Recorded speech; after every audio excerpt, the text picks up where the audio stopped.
विद्यार्थी मित्रांनो, आज आपण फायनान्शियल प्लॅनिंग चॅप्टर नंबर 4 हा आपण बघणार आहोत. ह्याच्यामध्ये आपल्याला 4 पॉईंट बघायचे. त्यातला पहिला पॉईंट आहे GST introduction, GST tax invoice, GST competition and ITC. आता ह्याच्यातला चौथा जो पॉईंट आहे शेअर्स, म्युच्युअल फंड्स आणि SIP हा ह्या वर्षी आपल्याला भाग वगळण्यात आलेला आहे. हा चौथा पॉईंट जो आहे तो वगळण्यात आलेला आहे. त्यामुळं आपण आता फक्त हे 3च पॉईंट बघणार आहे. GSTचे इंट्रोडक्शन, GSTचे टॅक्स इनवाइस आणि कॉम्पिटिशन आहे ITC. हे 3 पॉईंट आपण बघणार आहोत. आता पहिल्यांदा GST म्हणजे काय ते आपण बघणार आहोत.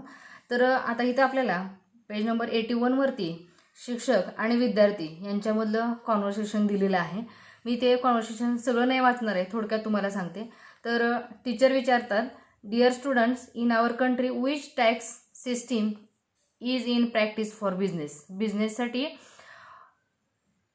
कोणत्या प्रकारची टॅक्स प्रणाली वापरली जाते. आता बिझनेसमन जे असतात किंवा सर्व्हिसमन जे असतात ते टॅक्स भरतात, तुम्हाला माहीत असेल. मग ते आता सध्या कोणत्या प्रकारचे टॅक्स दिला जातो. तर विद्यार्थी, आयुष नावाचा विद्यार्थी म्हणतो GST system is in practice. सध्या कुठली सिस्टीम आहे टॅक्स भरण्याची, तर ती म्हणजे GST. मग हे GST म्हणजे काय, तर GSTचा लॉंग फॉर्म आहे गुड्स अँड सर्व्हिस टॅक्स. GSTचा लॉंग फॉर्म काय आहे, goods and service tax. Goods म्हणजे माल आणि सर्व्हिस म्हणजे सेवा. माल आणि सेवा टॅक्स म्हणजे कर. माल आणि सेवा कर असं मराठीमध्ये म्हटलं जातं. म्हणजेच गुड्स अँड सर्व्हिस टॅक्स, त्याचा शॉर्ट फॉर्म होतो GST. आता हे GST हे अलीकडे आलेलं आहे. अगोदर जे होतं ते वेगवेगळ्या वेळेला वेगवेगळे टॅक्स दिले जायचे. तर त्याच्यामध्ये कोणकोणते टॅक्स आहेत बघा, भरपूर टॅक्स आहे त्याच्यामध्ये एक्साईज ड्युटी आहे, कस्टम ड्युटी आहे, व्हॅट आहे, एंटरटेनमेंट टॅक्स आहे, सेंट्रल सेल्स टॅक्स आहे, सर्व्हिस टॅक्स आहे, ऑक्ट्री टॅक्स आहे.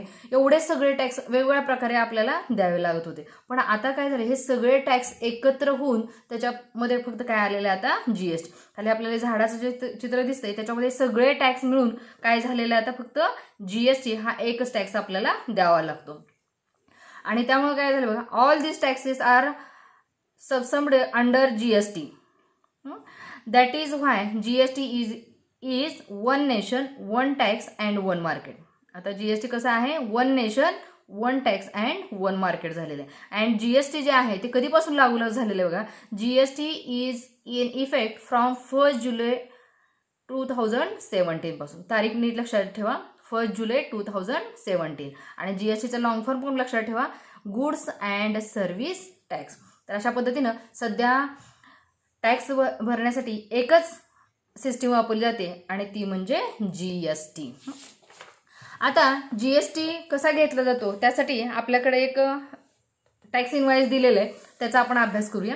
बघा, आता टॅक्स जे असतं ते 2 प्रकारचे दिले जातात. एक म्हणजे परचेस करताना पण आणि दुसरं म्हणजे प्रोव्हाइड करताना पण. मग ते आता पहिल्यांदा आपण एखादी वस्तू आपण ज्यावेळेला परचेस करतो, खरेदी करतो, त्यावेळेला टॅक्स इनवाइस कसं असतं ते आपण बघूया. सप्लायर, मग सप्लायरच्या दुकानाचं नाव काय असेल ते किंवा त्याचा तिथला पत्ता वगैरे, मोबाईल नंबर, ईमेल ID हे सगळं त्या सप्लायरचं असतं. आणि इथं बघा GSTIN असं दिलेलं आहे. म्हणजे GSTIN म्हणजे काय, तर GSTI म्हणजे आयडेंटिफिकेशन, N म्हणजे नंबर. म्हणजे तो जो सप्लायर असतो त्याचा आयडेंटिफिकेशन नंबर असतो हा. आणि तो काय बघा, 27 ABCDE 1 2 3 4 H1Z5. आता हा नंबर काय आहे, कसा आहे किंवा कसा येतो ते आपण थोडंसं पुढं बघणार आहे. थोडंसं पुढं गेल्यानंतर फक्त एवढं लक्षात ठेवा की GSTIN म्हणजे काय असतं, तर त्या सप्लायरचा आयडेंटिफिकेशन नंबर असतो. जसं तुम्हाला पॅन नंबर वगैरे माहीत आहे तसाच तो GSTN नंबर असतो. नंतर इनव्हाइस नंबर म्हणजे ह्या पावतीचा क्रमांक GST 110 दिलेला आहे आणि ती वस्तू कधी परचेस केली त्याची इनव्हाइस डेट दिलेली. आता इथं बघा टेबलमध्ये सिरियल नंबर घेतलेले आहेत. HSN code. आता हा HSN कोड म्हणजे काय आहे, तर HSN कोड त्याचाच लॉंग फॉर्म आहे. HSN is harmonised system of nomenclature. म्हणजे आता प्रत्येक वस्तूचं नाव न लिहिता त्याला एक कोड दिलेला असतो आणि तो फक्त कोड तिथं लिहिला जातो आणि त्याला म्हटलं जातं HSN कोड. त्याचाच लॉंग फॉर्म आहे हार्मोनाइज्ड सिस्टीम ऑफ नॉमिनक्लेचर, त्यालाच म्हटलं जातं HSN कोड. नंतर नेम ऑफ दी प्रॉडक्ट, नंतर त्या प्रॉडक्टचे रेट, नंतर क्वांटिटी किती घेतलेलं आहे, नंतर टॅक्सेबल अमाऊंट म्हणजे टोटल त्याची अमाऊंट किती झाली. आणि इथं आता बघा आपल्याला CGST आणि SGST दोन दिसतात आपल्याला. आता CGST आणि SGST म्हणजे काय, तर CGST आणि SGST दोन्ही मिळून GST तयार होतो. बघा CGST plus SGST is equal to GST. आता हे CGST आणि SGST म्हणजे काय, तर CGST म्हणजे central goods and service tax, central goods and service tax म्हणजे CGST. आणि SGST म्हणजेच state goods and service tax, CGST आणि हे आहे SGST.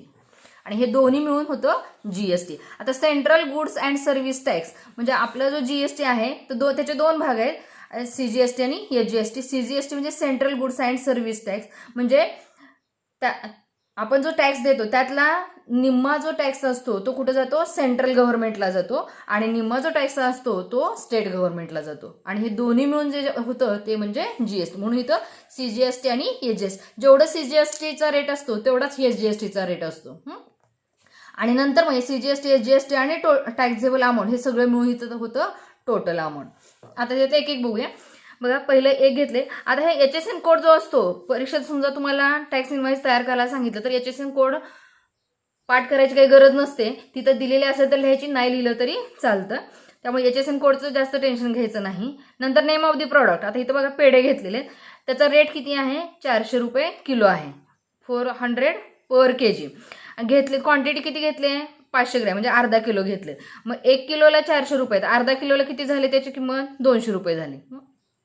हे 200 झाले. आणि आता CGST SGST, आता पेढ्यावरती टॅक्स किती आहे, 2.5% टॅक्स आहे. आता 2.5% म्हणजे किती होत आहे, 5 रुपये. आता 2.5% टॅक्स कसा काढला, तर ह्या 200 वरती 2.5% म्हणजे कसं काढायचं ते, तर 200 इंटू 2.5% म्हणजे भागिले 100. मग आता इथं 2 शून्याला 200 गेला, राहिले काय, 2 इंटू 2.5 म्हणजे किती झाले, 2 पंचे 10, 2 दोन्ही 4 आणि 1 5 म्हणजे हे 5 रुपये आले. आणि म्हणजेच 200च्या 2.5%, 2.5% म्हणजे किती झाले, 5 रुपये. तसंच इथं सुद्धा SGST किती आहे, 2.5, परत ह्या 200च्या 2.5 म्हणजे किती झाले, 5 रुपये झाले. मग टोटल टॅक्स CGST आणि SGST मिळून किती झाला, हे 5 रुपये आणि हे 5 रुपये म्हणजे किती झाले, 10 रुपये GST झाला. मग आता टोटल पेढेचे पैसे किती झाले, हे 200 रुपये आणि टॅक्स 5 आणि 5 10 म्हणजे टोटल पैसे किती झाले, अर्धा किलो पेढ्याचे 210 रुपये. नंतर दुसरं आहे ते म्हणजे चॉकलेट, त्याची किंमत किती आहे, 80 रुपये. एक बार घेतलेला आहे, मग एक बार घेतलं की त्याची किंमत किती झाली, 80 रुपये. आता बघा प्रत्येक खाद्यावरती किंवा वस्तूवरती वेगवेगळ्या पर्सेंटेजमध्ये कर आहे.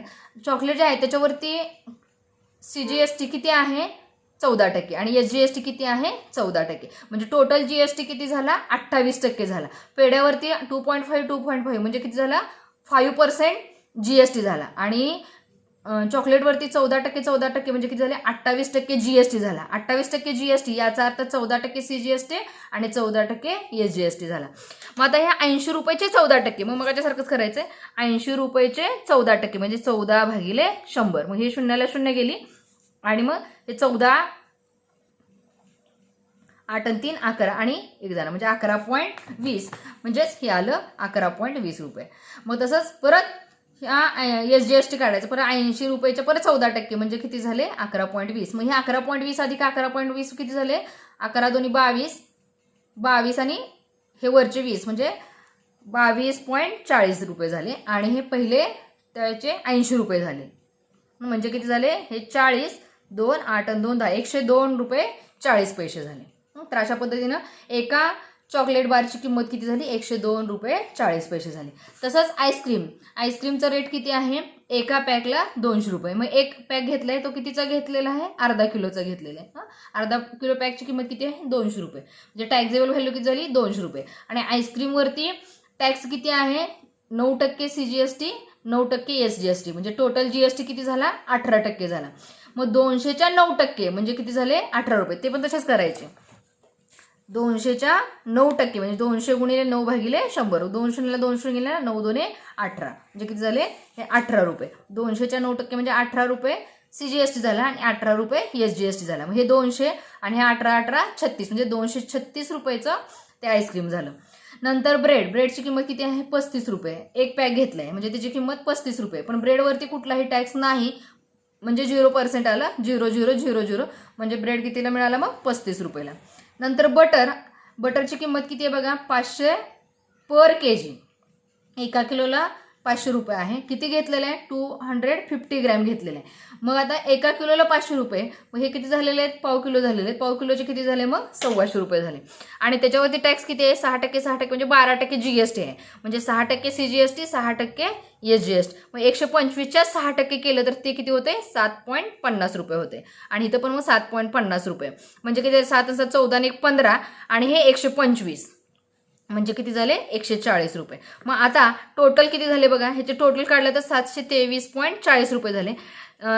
SGSTची रक्कम किती झाली? 41.70 झाली. आणि CGST पण किती झालं? 41.70 रुपये झालं. म्हणजे हे सेंट्रलला जाणार 41.70 रुपये, स्टेटला जाणार 41.70 रुपये या पद्धतीनं. आणि आपण टोटल किती देणार आहे? 723.40 रुपये. ज्यांनी वस्तू खरेदी केली आहे ते किती देणार आहे? 723.40 रुपये. अशा पद्धतीचं हे बिल आहे. तर अशा पद्धतीनं तुम्ही जो तुमच्याकडे एखादं जर बिल असेल कुठलं म्हणजे असं GST भरलेलं तर ते तुम्ही या पद्धतीनं बघू शकता. आता हे CGST आणि SGST मी तुम्हाला सांगितलं. तर CGST काय आहे? Central goods and service tax which is to be paid to the central government, whereas SGST is state goods and service tax which is to be paid to the state government. आता ह्याच्यामध्ये आणखी एक आहे GSTN. मी मग सांगितलं तुम्हाला GSTN number. मग GSTN number म्हणजे काय? Dealers identification number. म्हणजे त्या डीलरचा काय आहे? तो आयडेंटिफिकेशन नंबर आहे. मग त्याचा लॉंग फॉर्म पण दिलाय बघा. GSTNचा लॉंग फॉर्म काय? GST म्हणजे तर तुम्हाला सांगितलं गुड्स अँड सर्व्हिस टॅक्स. आणि I म्हणजे काय आहे? आयडेंटिफिकेशन. आणि N म्हणजे काय आहे? Number. Goods and service tax identification number म्हणजेच GSTN नंबर. आता हा GSTN नंबर किती आहे? जसं तुम्ही बघितलं असेल बघा, पॅन कार्डवरती पॅन नंबर जो असतो तो किती असतो? 10 अंकी असतो. 10 अल्फाबेट्स म्हणजे 10 अंक म्हणण्यापेक्षा कसे अक्षर आणि अंक हे मिळून किती असतात? त्याच्यामध्ये 10 असतात. अक्षर पण असतात आणि अंक पण असतात. तर ते किती असतात? सगळे 10 असतात. पण GSTN मध्ये किती असतात? 15. हे पण लक्षात ठेवा, तुम्हाला गाळ्या जागेसाठी विचारतात. पॅनमध्ये किती अल्फा न्यूमरल्स असतात? 10 असतात. आणि GSTN मध्ये किती असतात? 15 असतात. आता हे 15 मध्ये कसं आहे बघा. आता मगाचाच इथं नंबर घेतला, हा GSTN नंबर घेतलाय तर बघा लिहिले 27 ABCDE 1 2 3 4 H1Z5.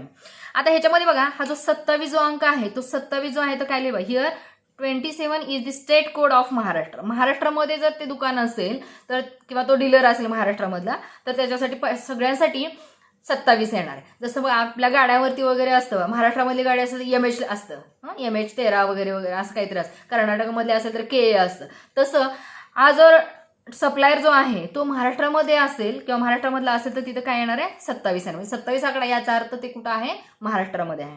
नंतर 1 2 3 4 5 6 7 8 9 आणि 10 हे जे अंक आणि अक्षर आहेत हे 10 तो त्याचा काय आहे? पॅन नंबर असतो. 10 digit pan of the firm.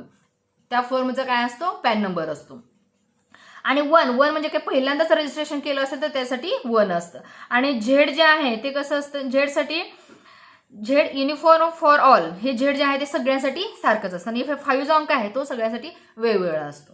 तर अशा पद्धतीनं हा GSTN नंबर जो असतो तो दिलेला असतो. प्रत्येकाचा हा वेगवेगळा असतो. 27 म्हणले की महाराष्ट्र, नंतर मधले 10 अंक आणि अक्षरे म्हणजे त्याचा पॅन नंबर असतो. हे 1 पहिल्यांदा एकदाच रजिस्ट्रेशन असेल तर 1 असतं आणि झेड सगळ्यांसाठी सारखाच असतो. आणि 5 तिथं अंक किंवा अक्षर असं बदलून असतं. तर अशा पद्धतीनं हा GSTN नंबर दिलेला असतो. तर अशा पद्धतीने ही पावती असते. नंतर आपण दुसरी एक बघूया बघा, tax invoice of services provided.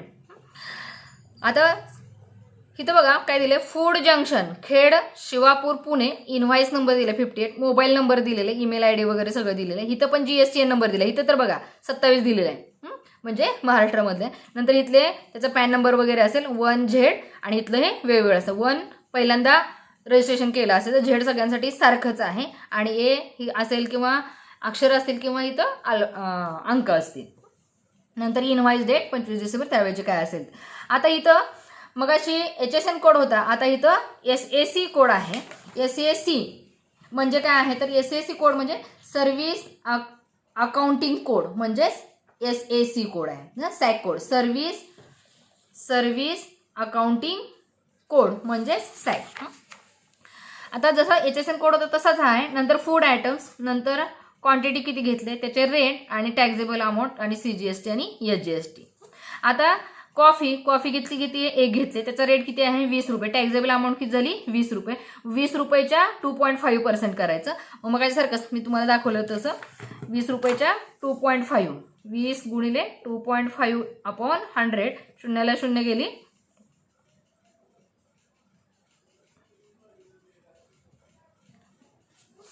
म्हणजे इथं काय कॅल्क्युलेशन 2 गुणिले 2.5 म्हणजे किती झाले 5 झाले आणि 1 गर्द 0.5 येणार. इथं पण काय येईल ते करायचं. नंतर मसाला टी किती एकच घेतलंय. रेट किती झाला आहे त्याचा 10 रुपये. ते टॅक्सेबल अमाऊंट किती झाले 10. आता इथं बघा 2.5% आहे. आता इथं मग अशा आलेलं उत्तर लिहूया. 20च्या 2.5% म्हणजे किती आलं इथं ते 20 इंटू 2.5 अपॉन 100, शून्याला शून्य गेली. 2 गुणिले 2.5 म्हणजे किती आले 5 आले आणि इथं छेदामध्ये एक शून्य आहे म्हणजे 0.5 आलं. म्हणजे इथं 0.5 म्हणजे काय 50 रुपीज लिहिलं तरी चालेल. तसं इकडं पण येणार आहे 0.50 रुपीज लिहिलं तरी चालेल म्हणजे 50 पैसे आलं. नंतर आता मसाला टी एक आहे, त्याचं रेट किती आहे 10, टॅक्सेबल अमाऊंट किती झाली 10. आता इथं बघा CGST आपल्याला दिलं नाही पण SGST 2.5% दिले. आणि मग असं तुम्हाला सांगितलं CGST जेवढं पर्सेंट असतं तेवढंच SGST म्हणजे इथं किती येणार मग 2.5% येणार. आणि आता 10च्या 2.5%, आता मग असे काढले आपण 20च्या 2.5% काढलं तर किती आले 50 पैसे आले. मग आता इथं किती येणार आहेत मग 50 पैसे म्हणलं तर आता किती इथे येतील 10च्या 0.25 रुपीज येणार. 0.25 रुपीज 50च्या निम्मे येणार आहेत. 20च्या निम्मे 10 झाले म्हणजे 50 पैशाच्या निम्मे किती झाले मग 25 पैसे झाले. इथं पण तसेच येणार 0.25 रुपीज येणार. नंतर आता मसाला डोसा किती घेतले 2 घेतले, त्याचा रेट किती आहे 60 आहे. मग आता एकाचा रेट 60 आहे म्हणजे किती झाले इथं 120 रुपये झाले. मग 120च्या 2.5 म्हणजे 120 गुणिले 2.5 म्हणजे 2.5 अपॉन 100. इथे शून्याला शून्य गेली. 12 पंचे 60ला शून्य, हातच्याले 6, 12 दोन्ही 24, 24 आणि 6 30 झाले. हा 120 गुणिले 2.5 अपॉन 100, शून्याला शून्य गेली. 25 गुणिले 12 केले तर किती झाले 300 झाले. आता इथं एक गर्द शून्य इथं गेलं, छेदामध्ये परत एक शून्य म्हणजे इथं गेलं म्हणजे किती आले 3 रुपये आले. म्हणजे इथं किती झाले 3 रुपीज.